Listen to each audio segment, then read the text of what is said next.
uma só causa é necessária.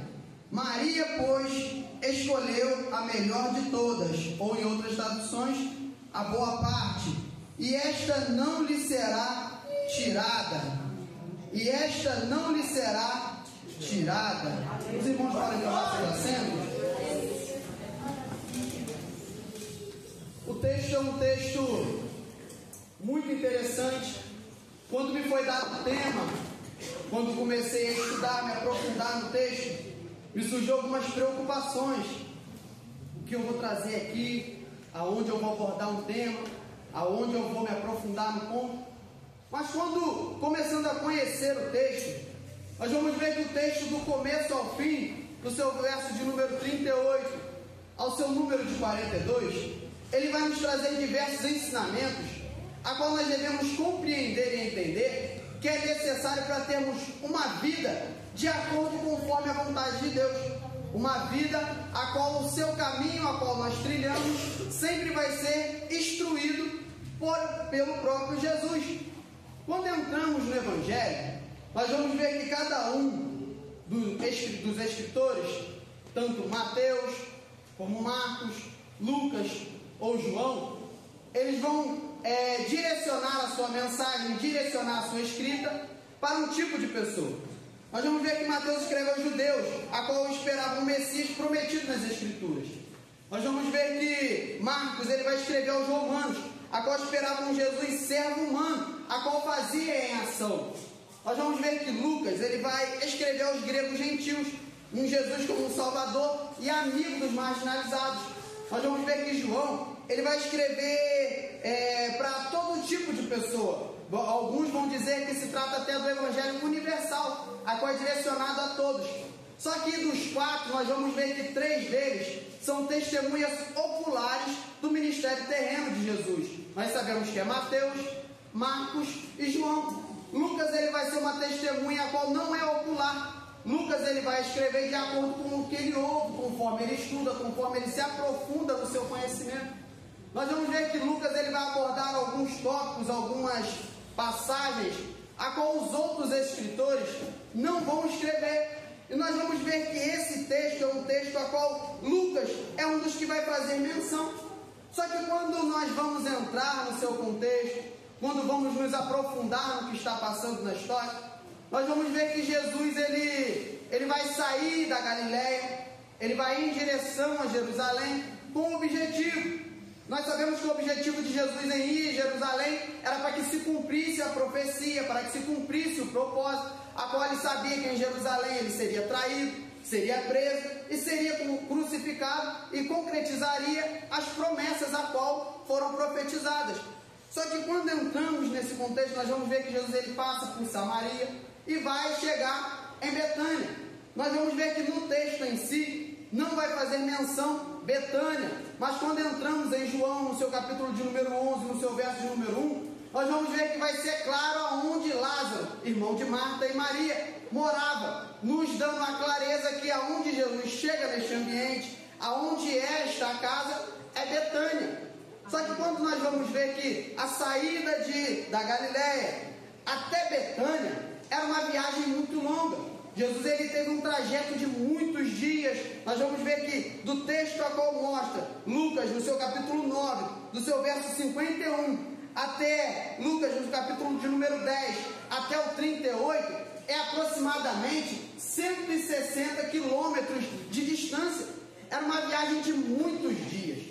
E aqui me chama a atenção algo. Nós sabemos que aonde Jesus vai, existe um propósito. Aonde Jesus vai em direção, existe um propósito. Jesus não é como nós, a qual nós vagamos e vagamos e não temos um propósito estabelecido para onde nós vamos. Como assim, Gustavo? Um culto como esse, o propósito é a minha e a sua família. O propósito é a minha e a sua casa. Mas nós abandonamos eles por conta das dificuldades do trajeto.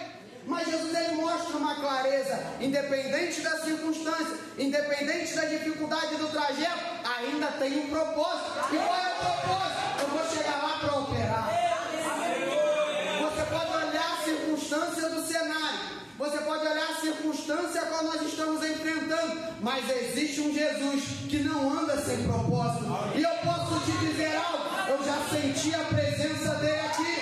Muitos vão dizer, Jesus está passeando nos traz a clareza de um andar sem propósito, estou vagando sem objetivo, mas aonde Jesus chega, há um propósito estabelecido. E eu não sei você, o meu propósito hoje aqui é buscar ele, e eu sei que ele vai mostrar o seu propósito para mim. Jesus, ele vai em direção a Betânia. Chegando em Betânia, nós vamos ver que Marta vai receber Jesus. Marta vai abrir sua casa para Jesus. Marta, ela vai deixar Jesus entrar na sua casa. Só que o texto diz que Marta recebe Jesus. Mas se formos entender o contexto da história, Marta recebe, mas quem recebe a melhor parte é Maria. Por quê? Marta, ela recebe Jesus, mas Marta, ela está muito preocupada com muitos afazeres. Maria, ela compreende algo. O que? O texto vai dizer que Maria, ela vai sentar aos pés. E aqui eu quero enfatizar algo a qual é muito interessante de ser compreendido. O que? Sentar aos pés, tradicionalmente, na época, costume da época, era dada aos homens. Os homens sentavam aos pés de um mestre, de um poder, a qual eles sentavam para aprender a respeito da Torá, a respeito das leis, e entender as tradições, os costumes, o que o povo devia viver, a história do seu povo. As mulheres naquela época, elas eram levadas a aprender como cuidar da casa, como cuidar do seu lar, como cuidar do seu marido, como cuidar da sua casa. A mulher era separada mais para este lado. Só que Maria, neste momento, ela não permite que o que tentam impor sobre a sua vida impeça de receber a melhor parte. Como assim, Gustavo? Se sentar aos pés era uma função de discípulo, a palavra discípulo, no grego, matateus, vai significar aluno, aprendiz e seguidor. Só que dessas três palavras, uma delas, a qual me chama muita atenção, é aluno. Por que aluno, Gustavo? Aluno no latim vai vir de alumnus, a qual sua tradução literária é ser alimentado ou nutrido. Como assim, Gustavo? Enquanto Marta está preocupada em fazer muito, Maria entende, primeiro eu tenho que me alimentar. Enquanto Marta está preocupada, eu tenho que fazer. Maria entende, primeiro eu tenho que receber. Por quê, Gustavo? Jesus um dia vai dizer: sem mim nada podeis fazer. Então Maria entende, eu até quero, mas primeiro eu tenho que sentar aos pés. Vou melhorar para você. A vontade de fazer não é errada, mas primeiro a gente tem que reconhecer, para mim ter frutos eu tenho que me alimentar. Maria, ela faz essa demonstração de um reconhecer. Por quê? Quando nós entendemos, eu quero ser um discípulo, mas ninguém quer ser discípulo de quem é ruim. Maria, ela reconhece: opa, é o mestre. Vou melhorar para você entender. Maria não está de frente com qualquer um. Maria, ela vai entender: esse aqui tem muito a agregar na minha vida. Tu está preocupado com muitas coisas, mas existe um que tem muito a agregar na sua vida. A sua preocupação está em muitas coisas, mas só existe um que tem o que agregar na sua vida. Maria entende: primeiro eu vou sentar aos pés de quem tem um conteúdo favorável para a minha caminhada. Quer fazer com excelência? Primeiro sente aos pés de quem sabe ensinar. Para de dar ouvido para quem é hipócrita. Me desculpa, mas a gente tem que falar umas verdades. Para de dar ouvidos para quem não tem vida. Para de dar ouvidos para quem você não tem como exemplo. Tem muita gente com palavras bonitas e sabem ensinar. sua vida no altar não sabem resplandecer o que falam. As palavras são bonitas, mas as ações são bem feias. Com os lábios falam que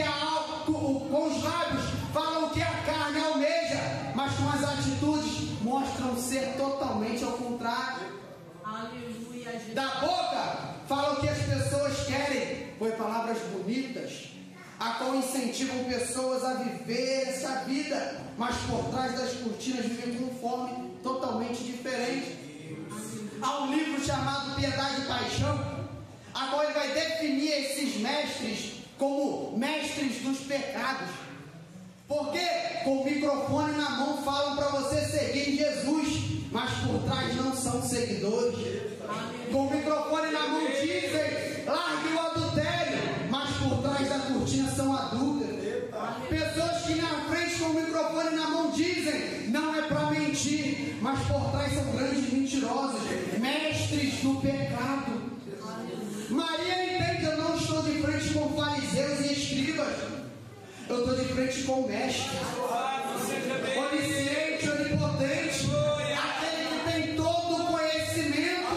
É desse que eu quero aprender, é desse que eu quero seguir. Agora eu me defino. Ninguém acreditava, mulher discípula, agora eu sou aluna, aprendiz e seguidora. Maria, ela vai tomar da melhor parte. Maria, ela compreende. Eu sei que tem muita coisa para fazer, mas o tempo agora é precioso para sentar aos pés. Você pode ter entrado por essas portas com sua mente dividida como a de Marta. Eu tenho que fazer isso, eu tenho que fazer aquilo, eu tenho a minha casa, eu tenho a obra, eu tenho meu ministério, mas não abra mão do momento de sentar aos pés. O momento de sentar aos pés, podemos se dizer que é o momento da comunhão com Jesus. É o momento ao qual eu me aproximo dele. Para quê, Gustavo? Como aluno, aprendiz e seguidor, pôr em prática na minha vida no dia a dia. Tu veio aqui por conta da campanha da família. Tu quer ganhar a tua família? Primeiro comece a aprender sobre Jesus para você falar dele. Sabe o que faz a diferença nessa casa? É abrir as portas. Sim, mas abrir a porta e não dar valor ao que ele tem para nos apresentar também não vale de nada. Por quê, Gustavo? Maquiar não tampa. Maquiar, melhorando, tampa, mas não nos transforma. Como assim? Marta queria fazer para apresentar para Jesus um ambiente bom. Marta queria deixar sua casa bem alinhada. Jesus está aqui, lógico. Minha casa tem que estar do melhor jeito possível. Mas sabe o que Jesus quer? Além do fazer, Ele quer comunhão. Fazer não te traz intimidade, mas sentar aos pés. Eu sei, pregar é bom, eu gosto. Louvar é lindo. Tocar instrumentos, maravilhoso. Mas nada disso vale se não tiver a comunhão e a intimidade com Deus. A qual só adquire quando senta aos pés. Aleluia. Meu Deus. Louvado seja o teu nome. Continuamos. Nós vamos ver que Maria, ela aprende. Maria começa a ouvir. Tiago, ele vai dizer que nós não sedes apenas ouvintes, mas também praticantes desta palavra. Aleluia. O texto é interessante porque quando voltamos no tópico de aluno, aluno é alguém a qual ele senta para aprender, mas ele não para ali. Por quê? Ele sempre reconhece que ele precisa de mais. Ele pratica, ele vive, mas ele entende, isso aqui ainda não é o necessário para me viver. Glória a Deus. Nós devemos entender que como Maria não se torne algo momentâneo. Hoje eu sento aos pés, amanhã eu sento no pé do diabo. Não. Sentar aos pés é um sentido de constância, comunhão, intimidade. Não é de acordo com o momento, mas é de acordo com uma vida de constância diante a Ele. Você vai ver que Levítico 6,13, ele nos traz uma clareza para termos esta presença na nossa vida, a qual Levítico 6,13 diz: o fogo arderá continuamente sobre o altar e não se apagará. Primeiro, para compreender um fogo que não se apaga, eu tenho que ler o contexto anterior. Primeiro, eu tenho que tirar a brasa. Segundo, tenho que pôr a lenha toda manhã. E depois, pôr o altar em ordem. Então, para me ter esta presença, a qual o fogo não se apaga, a qual o fogo arderá continuamente sobre o altar e não se apagará, primeiro eu tenho que pôr lenha todo dia. Não é sentar os pés hoje, a campanha é sexta-feira, então toda sexta eu sento aos pés. E de segunda a quinta, de sábado a domingo. Sentar aos pés é sinal de constância. Se eu quero ter a presença na minha casa, todo dia eu tenho que pôr lenha. Todo dia eu tenho que ter comunhão. Todo dia eu tenho que orar. Todo dia eu tenho que buscar. A intimidade não é gerada de acordo com uma visita de ano em ano. A intimidade é gerada de acordo com a intimidade a qual eu tenho com Deus na caminhada da minha vida. Em todos os momentos eu tenho que estar me aproximando de Deus, a qual gera uma intimidade. Eu não consigo ter intimidade com o Cristo se eu só vejo Ele uma vez por mês. Isso não gera intimidade. Intimidade, quando entramos nesse ponto, nós vamos ver que uma pessoa qual tem intimidade para com a outra, ela conhece o tom da sua voz, ela conhece o seu jeito de falar, ela conhece o seu jeito de andar, ela conhece a sua forma de agir. A pessoa, quando tem intimidade, reconhece a outra. Então não tem como eu falar, estou sentado aos pés, se eu não conheço Deus a qual eu sigo. Maria, ela compreende, eu sei quem Ele é, eu sei que Ele é o Mestre, e hoje eu quero sentar aos pés para aprender com Ele. Aqui no caminho, no final da mensagem, nós vamos ver que Marta, ela vai ficar inquieta com aquela situação. Ela está trabalhando, Maria está sentada aos pés. Isso nos dá uma sensação esquisita mesmo. Você já pensou? Você trabalhando e a pessoa sentada ali conversando com o outro? É complicado. O pastor Zé na aula falava disso, ó. Estou trabalhando aqui, o pessoal está lá fora conversando. É uma realidade. A gente não fica satisfeito com isso. Por quê? Se entrarmos nesse contexto, nós vamos ver que realmente as mulheres eram instruídas para isso. Marta não faz por maldade, mas porém ela se afasta de um momento ao qual ela podia estar aproveitando dele.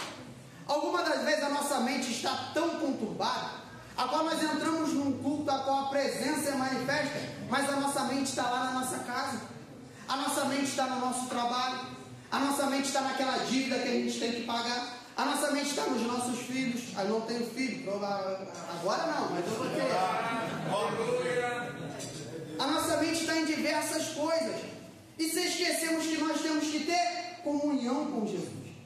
A nossa mente está tão dividida ao ponto a qual nós só se preocupamos em fazer e não reconhecemos que para fazer com excelência, primeiro eu tenho que sentar aos pés.